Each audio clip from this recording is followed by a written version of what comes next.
5 हिजाब ट्यूटोरियल्स, वो भी मोना सैटिन के हिजाब के साथ, मैं आपको बताने वाली हूँ। फर्स्ट स्टाइल के लिए हिजाब की दोनों साइड्स को बराबर लेना है और इस तरह से नेक पर पिन अप कर लेना है। हेड पर भी एक पिन यूज कर लें ताकि हिजाब बार बार आगे की तरफ ना आए। दोनों साइड्स को क्रॉस में रखना है और हेड पर ले जाना है। दोनों को एक साथ करके पिन अप कर लेना है। एक साइड को पीछे की तरफ और एक साइड को आगे की तरफ रखना है। ये आपका हिजाब स्टाइल बिल्कुल रेडी हो गया है। इस स्टाइल के लिए हिजाब की एक साइड को छोटा, एक साइड को बड़ा लेना है। आगे से फोल्ड कर इस तरह से नेक पर पिन अप कर लेना है। हेड पर भी एक पिन यूज कर लेना है ताकि आपका कोन बन जाए। डीसी हिजाब्स के पेज पर सेल है जिसमें आपको मिल सकते हैं इंपोर्टेड मोना सैटिन हिजाब, वो भी 180 रुपीज ईच। और अगर आप होलसेल में परचेज करते हैं तो 125 रुपीज ईच। इस स्टाइल के लिए हिजाब की एक साइड को छोटा, एक साइड को बड़ा लेना है और इस तरह से फोल्ड कर नेक पर पिन अप कर लेना है। अब जो छोटा वाला पार्ट है उससे अपने फेस को कवर कर लेना है, थोड़ा लूज रखना है आपको। और जो बड़ा वाला पार्ट है उससे इस तरह से घुमाकर दूसरी तरफ ले जाना है और दोनों तरफ पिन अप कर लेना है।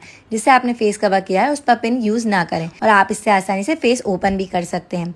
अगर मोना सैटिन के हिजाब से आपसे कोन नहीं बनता तो ये हिजाब स्टाइल आपके लिए। फ्रंट को इस तरह से क्रॉस में रखकर आप पिन अप कर लें और नेक पर पिन अप कर लें। अब उस पिन को कवर करने के लिए आप पीछे से एक लेयर लें और दोनों साइड पिन अप कर लें। बड़े वाले पार्ट को घुमाकर दूसरी तरफ ले जाएं, हेड करके पिन अप कर लें। छोटे वाले पार्ट को पीछे कर दें जिससे आपका बैक कवर हो जाए। इस स्टाइल के लिए हिजाब के कॉर्नर को लें और उसे फोल्ड कर इस तरह से सर पर रखकर आप नेक पर पिन अप कर लें। हेड पर भी एक पिन यूज कर लें। अब छोटा सा पार्ट लेकर इस तरह से अपनी चिन को कवर कर लें। उसी साइड से उस पार्ट को अपने हेड पर ले जाएं और दोनों तरफ अच्छे से सेट करके पिन अप कर लें। ये भी आपका ब्यूटीफुल हिजाब स्टाइल रेडी है। डिटेल्स के लिए कैप्शन चेक कर लें।